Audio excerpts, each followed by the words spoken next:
battlefield was chaos, dust, gunfire, and the echo of shouted commands cut through the desert air. Amid the thunder of machine guns, she was crouched low, her trembling hands pressed to a wounded soldier's chest, desperately keeping him alive. Private First Class. Sarah Whitman was a medic, trained to save lives, not take them. But when the Navy SEAL commander crouched beside her, thrusting the massive Barrett .50 caliber rifle into her hands, the world seemed to stop. Before I tell you what happened next, tell me in the comments where you're watching from. I love knowing who's listening. Sarah's heart pounded so hard she thought it might burst through her chest. She looked at the weapon, then at the commander, then back at the chaos unfolding. The Barrett was not just a rifle.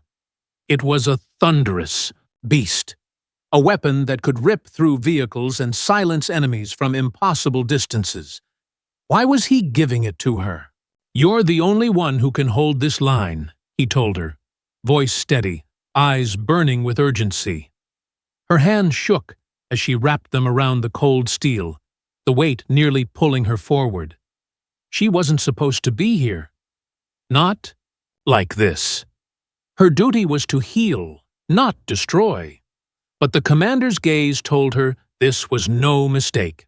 He had chosen her, and she felt the weight of not just the weapon, but the responsibility pressing down on her shoulders.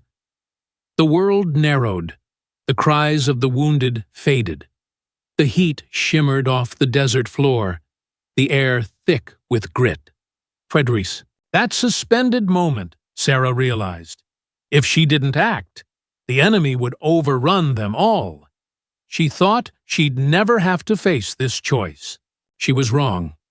Her finger hovered over the trigger, torn between instinct and morality. She had always told herself she couldn't cross that line, that saving lives was her mission, not ending them. Yet now, the lives she could save depended on her taking aim. The commander knelt beside her, his hand firm on her shoulder. Sometimes, medic, saving lives means pulling the trigger.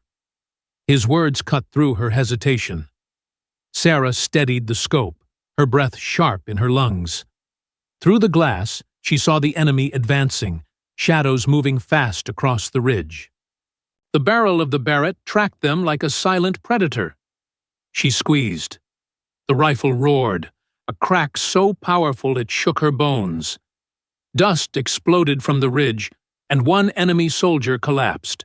The others faltered, scrambling back. A ripple of awe spread among the soldiers behind her. Some whispered her name. Others simply stared. The medic who patched them up, who carried their stretchers, who whispered encouragement in the dark, was now the one holding the line. Her heart raced, not from fear, but from clarity. Every pull of the trigger was a choice, and every choice weighed heavy.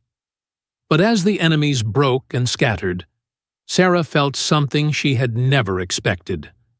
Resolve. The commander rose, his own rifle at the ready, but his eyes remained fixed on her. "You've just saved more lives than you'll ever know," he said. She wanted to collapse, to let the weapon fall from her arms, but instead, she stood. Her body trembled, sweat stinging her eyes, yet she didn't falter. Around her, the soldiers straightened, their respect unspoken but palpable. The medic had become their protector. As silence settled over the battlefield, Sarah finally lowered the Barrett, her hands still trembling. She glanced down at the wounded soldier she had been saving moments before. He was alive, still breathing, because she had chosen to fight. The contradiction tore at her heart, healing and harming in the same breath. But deep down, she understood. War was never simple.